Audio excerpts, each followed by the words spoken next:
నమస్తే అండి. Welcome to Triveni's kitchen. ఈరోజు మన రెసిపీ వచ్చేసి పెసరపిండితో మసాలా పూరీలు ఎలా తయారు చేసుకోవాలో నేను ఈ వీడియోలో చూపిస్తున్నాను. ఇది ఒక ప్రత్యేకమైన రెసిపీ అండి. అలాగే 15 నుంచి 20 రోజుల వరకు నిల్వ ఉంటాయండి. మరి దీనికి కావాల్సిన పదార్థాలు పెసరపిండి అరకిలో, గోధుమ పిండి అరకిలో, పచ్చిమిరపకాయలు ఒక 10 నుంచి 12 వరకు తీసుకున్నాను. ముక్కలు చేసుకున్నానండి. ఇప్పుడు స్టవ్ పైన ఒక చిన్న ప్యాన్ పెట్టుకొని అందులో 7-8 టేబుల్ స్పూన్ల ఆయిల్ అయితే వేసుకోవాలి. పచ్చిమిరపకాయలు ఇందులో బాగా మగ్గాలండి. మనకి బయట షాప్‌లో సమోసాలకు ఎలా ఇస్తారో అలా కావాలండి పచ్చిమిరపకాయలు. ధనియాలు 2 టేబుల్ స్పూన్లు, చెక్క, మిరియాలు, షాజీరా అర టేబుల్ స్పూన్, జీలకర్ర 1 టేబుల్ స్పూన్, లవంగాలు 3, యాలకులు 2, పత్రి, బిర్యానీ ఆకు. వీటిని కొంచెం వేడి చేసుకొని మిక్సీ పట్టి జల్లించుకొని పెట్టుకోవాలండి. ఇప్పుడు చిన్న మిక్సీ తీసుకొని మగ్గించుకున్న మిరపకాయలు, అలాగే అల్లం వెల్లుల్లి ముక్కలు, అల్లం 4 అంగుళాలు, వెల్లుల్లి అయితే ఒక 7-8 వరకు వేసుకొని, అలాగే పసుపు వేసుకొని మిక్సీ పట్టుకొని పెట్టుకోవాలి. ఇప్పుడు మిక్సింగ్ బౌల్ తీసుకొని పెసరపిండి ఇందులో వేసుకోవాలండి. మనం మిక్సీ పట్టుకున్న మిర్చి పేస్ట్, అలాగే అల్లం వెల్లుల్లి ఇందులో వేసుకొని, అలాగే పట్టి పెట్టుకున్న మసాలా అండి 1 టేబుల్ స్పూన్ ఇందులో వేసుకోవాలి. అలాగే కావలసినంత ఉప్పు వేసుకొని ఒకసారి చేత్తోనే బాగా కలుపుకోవాలి ఈ పిండిని. ఈ పిండిలో మొత్తం ఈ వేసిన మసాలాన్ని కలిసేటట్టు కలుపుకోవాలి. ఇప్పుడు మిక్సీ గిన్నెలో ఉండిపోయిన అల్లం వెల్లుల్లి పేస్ట్ వాటిలో కొంచెం వాటర్ వేసుకొని ఇందులో వేసుకోవాలి. ఇప్పుడు పసుపు కూడా వేసుకొని ఇలా పిండిని ముద్దలా చేసుకోవాలి. ఇప్పుడు ఒక 10 నిమిషాల పాటు మూతను పెట్టుకోవాలి. ఇప్పుడు ఇంకొక మిక్సింగ్ బౌల్ తీసుకొని అందులో అర కేజీ వరకు గోధుమ పిండి వేసుకొని, అలాగే అర టేబుల్ స్పూన్ ఉప్పును కూడా వేసుకొని, ఇప్పుడు వాటర్ వేసుకొని పూరి పిండిలా ఇలా ముద్దను చేసుకోవాలి. ఒక 10 నిమిషాల పాటు వీటిని మూతను పెట్టుకోవాలి. 10 నిమిషాల తర్వాత పెసరపిండి ముద్దలో కొంచెం తీసుకొని అందులో 1 టేబుల్ స్పూన్ ఆయిల్ రాసి బాగా ఈ పిండిలో ఆయిల్ బాగా కలిసేటట్టు బాగా కలుపుకోవాలండి. ఇప్పుడు ఇలా చేత్తోనే రోల్ చేసుకోవాలి. ఇప్పుడు నైఫ్‌కి కొంచెం ఆయిల్ రాసుకొని ఇలా చిన్న చిన్న పిండి ముద్దలు కట్ చేసి పెట్టుకోవాలి. ఇప్పుడు అన్ని ముద్దలు ఇలాగే కట్ చేసి పెట్టుకోవాలండి.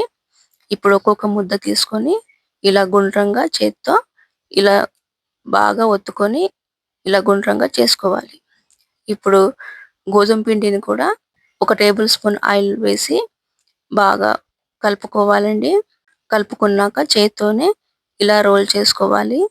ఈ గోధుమ పిండిని కూడా ఇప్పుడు కత్తితోనే చిన్న చిన్న ముద్దలు కట్ చేసి పెట్టుకోవాలి. మనం ఏదైతే పెసరపిండి ముద్దలను ఎంతైతే క్వాంటిటీలో కట్ చేసుకున్నామో గోధుమ పిండిని కూడా అంతే క్వాంటిటీలో కట్ చేసి పెట్టుకోవాలి. ఇప్పుడు చేత్తో బాగా ఒత్తుకొని ఇలా చేత్తోనే ఒత్తుకోవాలండి. చిన్న చిన్న పూరీల్లా ఒత్తుకొని పెసరపిండి ముద్దలను ఇందులో వేసుకొని స్టఫ్ చేసుకోవాలి.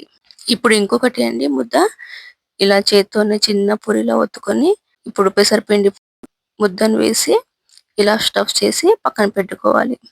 ఇప్పుడు అన్నీ ఇలాగే చేసుకోవాలి. ఈ పూరీలను మా సైడ్ అయితే సాంప్రదాయ వంటలుగా చేస్తామండి. ఈ పూరీలను మేము దేవుళ్ళకు నైవేద్యంగా కూడా సమర్పించుకుంటాము.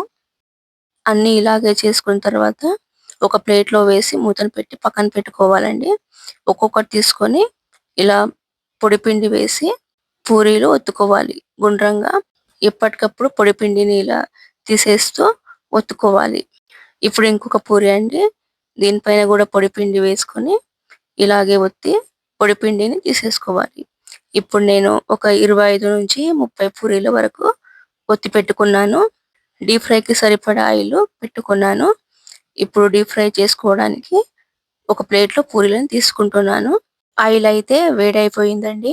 చేత్తో నిదానంగా ఒక్కొక్క పూరిని వేసుకొని ఇలా గరిటెతో నిదానంగా తిప్పుకోవాలండి. పూరీలైతే బాగా పొంగుతున్నాయి. ఈ పూరీలకు లైట్ బ్రౌన్ కలర్ వచ్చేంత వరకు డీప్ ఫ్రై అయితే చేసుకోవాలి. దీని టేస్ట్ మాత్రం అంత బావుంటుందండి. ఒక్కసారి మీరు కూడా ట్రై చేయండి. ఇప్పుడు ఇంకొక పూరి అండి. ఇలా నిదానంగా గరిటెతో తిప్పుకోవాలండి. ఇది స్నాక్ ఐటెమ్ అండి. ఇవి మేము ఎక్కువగా పండగలకే చేసుకుంటామండి. స్పెషల్‌గా బంధువులు వచ్చినప్పుడు కూడా ఈ పూరీలను చేసుకుంటాము. ఈ పెసళ్ళని అయితే మరపట్టించి జల్లించుకొని చేసుకున్నానండి నేను. ఇప్పుడు అన్ని పూరీలు ఇలాగే డీప్ ఫ్రై చేసి పెట్టుకోవాలి. ఈ పూరీలు ఈ ప్రాసెస్ లోనే చేసుకోవాలి. ఈ పూరీలు 15 నుంచి 20 రోజుల వరకు నిల్వ ఉంటాయండి. అన్నం తినేటప్పుడు అంచులో పెట్టుకొని కూడా తినొచ్చు. దీని రుచి ఒక అద్భుతమైన హెల్దీ అండ్ టేస్టీ అండి. చాలా క్రిస్పీగా కూడా ఉంటాయి. అలాగే వీడియోని అయితే లైక్ చేయండి. సర్వింగ్ ప్లేట్లో సర్వ్ చేసుకోవాలి.